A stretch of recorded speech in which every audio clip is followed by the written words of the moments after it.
All right, so the next bill we have on our calendar is House Bill 5289 from Representative Caldwell.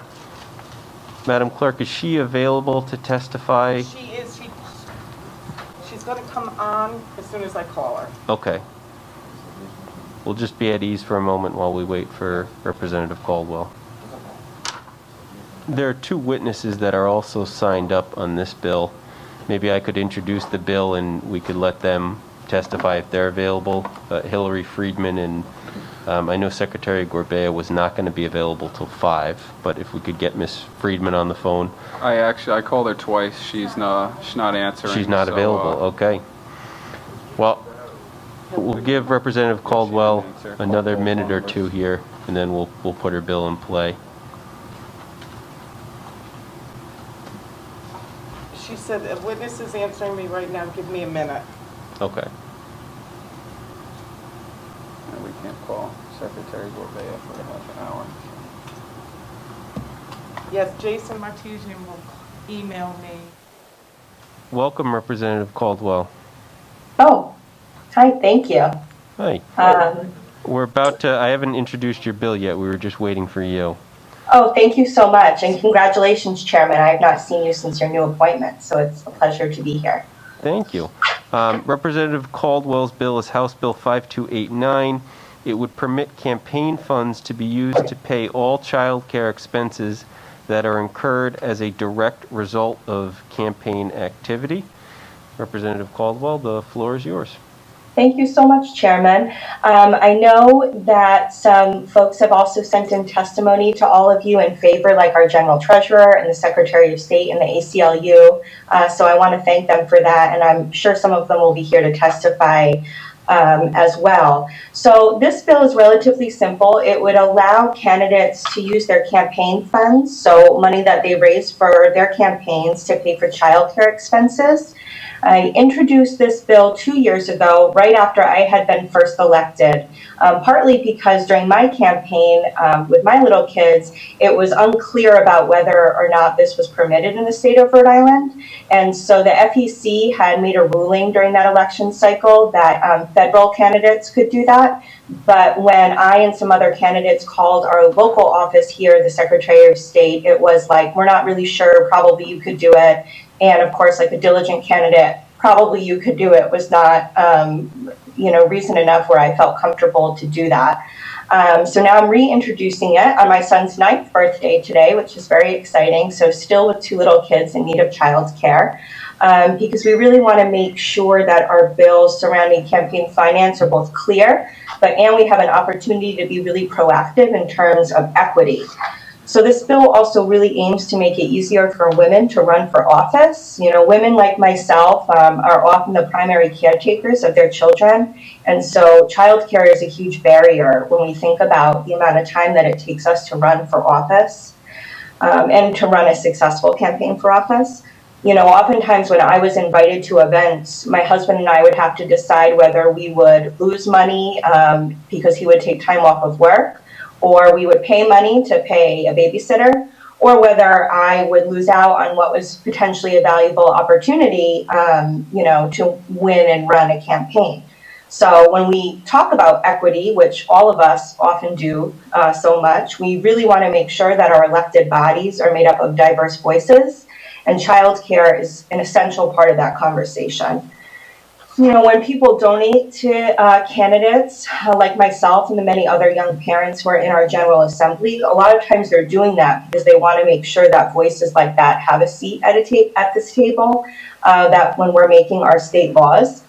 We can already spend our campaign funds on a huge range of things like food and office supplies, travel expenses, small gifts. So the addition of childcare really just acknowledges the necessity of that service among all of those. So this bill has passed in the Senate last year. I didn't get a chance for a hearing last year because we left before that opportunity, before it was scheduled in the House. So this is my second time doing it in 3 years. And so I hope that this will be a charm, and I'm happy to answer any questions. Thank you. Any questions for Representative Caldwell? Anybody on Zoom? Representative Knight?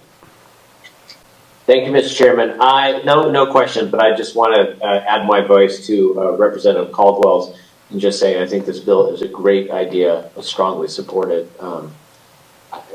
If we want regular people to run, and if we already let people spend campaign money on what you need to do to have a fundraiser, food and drink and all that kind of stuff, which is totally legitimate, right? You need to raise funds. Then we should be able to pay for the babysitter so you can get there. And thank you, Mr. Chairman. Thank you, Representative Caldwell. Thanks, Rep. Knight. Any further questions or Mr. comments? Chairman, I have one question. Representative Hull, I think that's who I hear. That's correct. Mr. Chairman, what I'm not too concerned with taking care of a child because we all have, not all of us have children. I have 2 of them. I'm just more concerned of the misuse of our campaign monies that some people could lead into. I worked very hard to put 2 children through school, to college, and all of a sudden I'm in office. Can I use that money to pay their college? And is it right for me? Those are some of the questions that I'm grappling with. Not the idea that, hey, a single mom, she wants to run. Good, and she needed to run to make an even playing field. I have a problem with that. I have a problem with the other things, and maybe you could address that, Representative Caldwell. Absolutely. Thank you, Chairman. Actually, the payment of college tuition, I believe, is expressly prohibited in that law as it already stands. I looked through it a few moments ago, but I've been in education since 3 o'clock, so I have a lot of that running around in my head. But I believe that's expressly prohibited.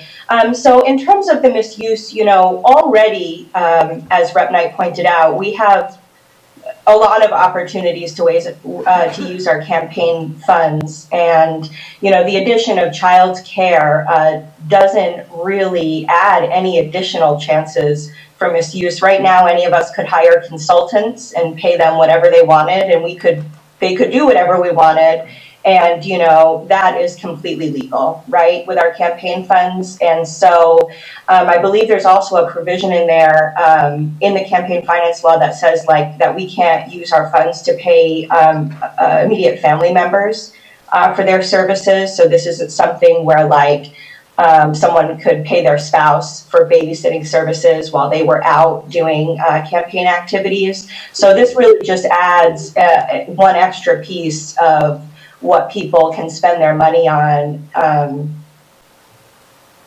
during their campaign, that already exists. Then I have no problem with it. Thank you. I'd just like to add that we also have campaign finance reporting requirements that say that Edie Ajallo, if she's paying a babysitter to take care of her children while she's campaigning or while she's going to the State House, she's reporting that. And the public can see that reporting and say, she doesn't have any children, or she doesn't have children that need babysitting, or whatever, or people can, it is there to be reported and questioned. And the other thing I want to point out is that there are male candidates who may have child care expenses that they would include in their campaign expenses. And some of them might even be chairing the committee. And I believe one of the folks who came to testify last time was a town council person from Barrington who is a dad with 2 little kids. So yeah, thank you.